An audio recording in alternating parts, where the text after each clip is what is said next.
নমস্কাৰ আপোনালোকে চাবলৈ আৰম্ভ কৰিছে ফ্ৰাষ্ট্ৰেশ্যনৰ ক্ষেত্ৰত ক'বলৈ গ'লে যিহেতুকে অসমৰ ভিতৰত একেবাৰে এখন পুৰণি বিহু যি নগাঁৱৰ তথা যি নেহেৰু বুলি যি কলঙৰ বাকৰি আছে, যি কলঙৰ বাকৰি এখন যি একেবাৰে অতিকে পুৰণি বিহু 113তম তেওঁলোকে অতিক্ৰম কৰিছে বৰ্তমান সময়ত যি নেহেৰু বুলি যি কলঙৰ বাকৰি হয়তো মই ইয়াৰ পূৰ্বে এটা প্ৰতিবেদন দিছিলোঁ আপোনালোকৰ বা ইয়াৰ পূৰ্বে আমি যি বিহু পৰম্পৰাগতভাৱে কেনেধৰণে তেওঁলোকে পালন কৰে আমাৰ যি নগাঁও চহৰৰ ৰাইজে নগৰে কেনেধৰণে পালন কৰা হয়, কিন্তু যি নেহেৰুবালি বাকৰি আছে নেহেৰুবালি কেনেকৈ পালন কৰা হৈছে এইবাৰ যি 113তম বিহুখন অকণমান কেমেৰাখনক আগবঢ়াই যাবলৈ আগবাঢ়ি যাবলৈ চেষ্টা কৰাম বা তেখেতক অকণমান আগবাঢ়ি যাবলৈ চেষ্টা কৰাম বা অকণমান কম আগবাঢ়ি যাবলৈ কিহৰ কাৰণে যি 113তম সদৌ অসম যি ভোগালী উৎসৱ আছে একেবাৰে ক'বলৈ গ'লে অন্যতমতকৈ অন্যতম হৈ পৰিছে এইখন যি ভোগালী বিহু আছে অসমৰ ভিতৰত।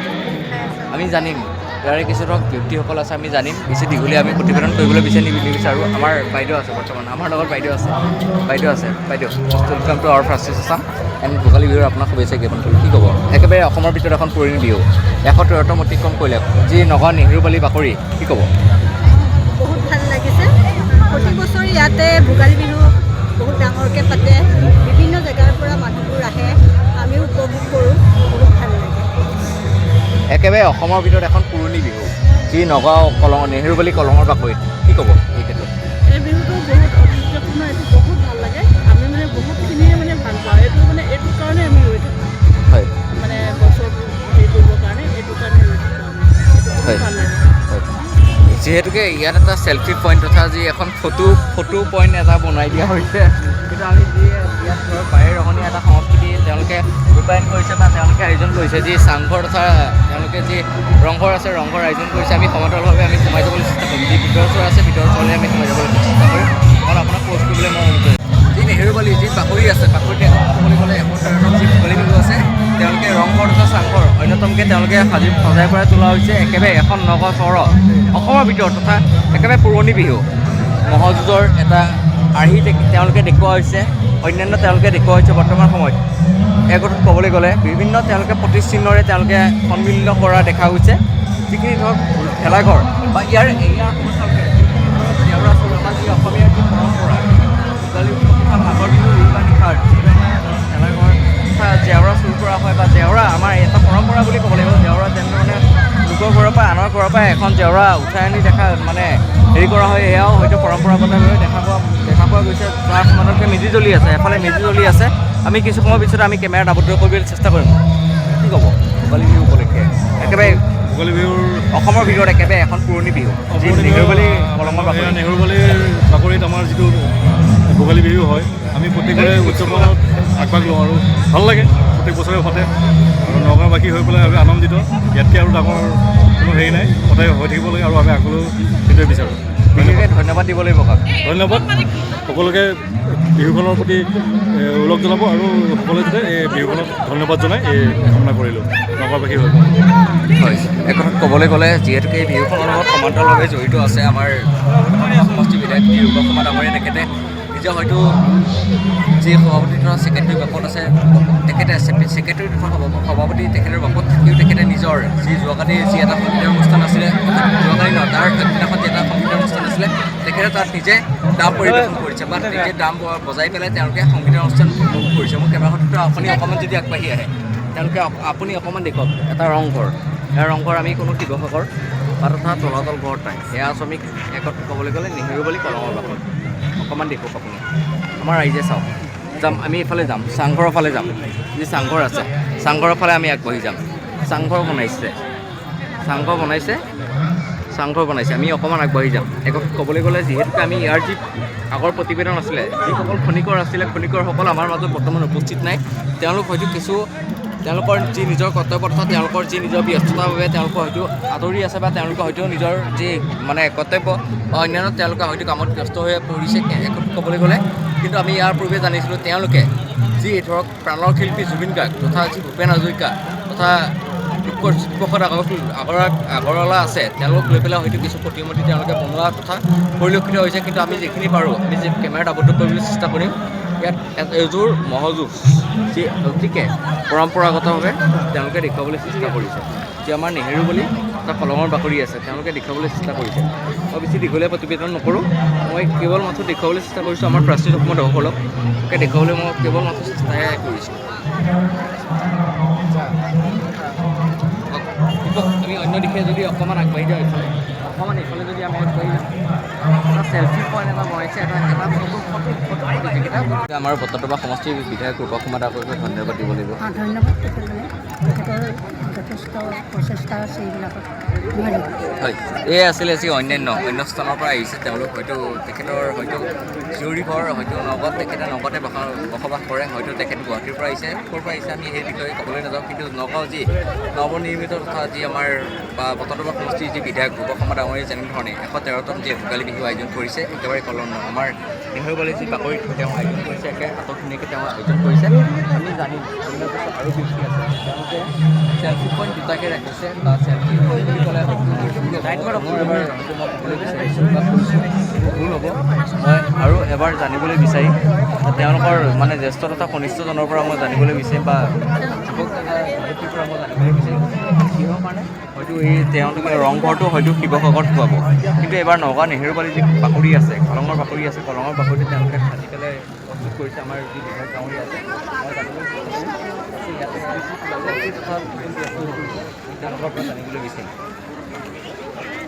বিহুৰ আন্তৰিক সেৱাবৰা শুভেচ্ছা জ্ঞাপন কৰিলে ভোগালী বিহু কি ক'ব? এইটো যি ৰংঘৰ আছে শিৱসাগৰলৈ যাব লাগে, আজি নেহেৰুবালি কলঙৰ বাকৰিত হওক তেওঁলোকে সজাই পৰাই তুলিছে কি ক'ব? ভাল লাগিছে,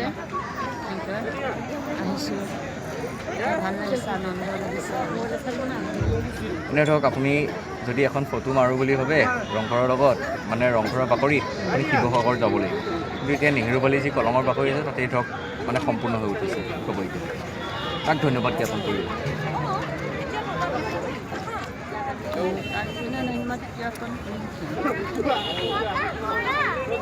হয়, আমি জানিম অন্য কিছু আছে আমি তেওঁলোকৰ পৰা তেওঁলোকৰ মনোভাৱ জানিবলৈ চেষ্টা কৰিম। আহিছে ক'ৰ পৰা আহিছে হয়তো হাতত কেঁচুৱা লৈ আহিছে, ক'ৰ পৰা আহিছে?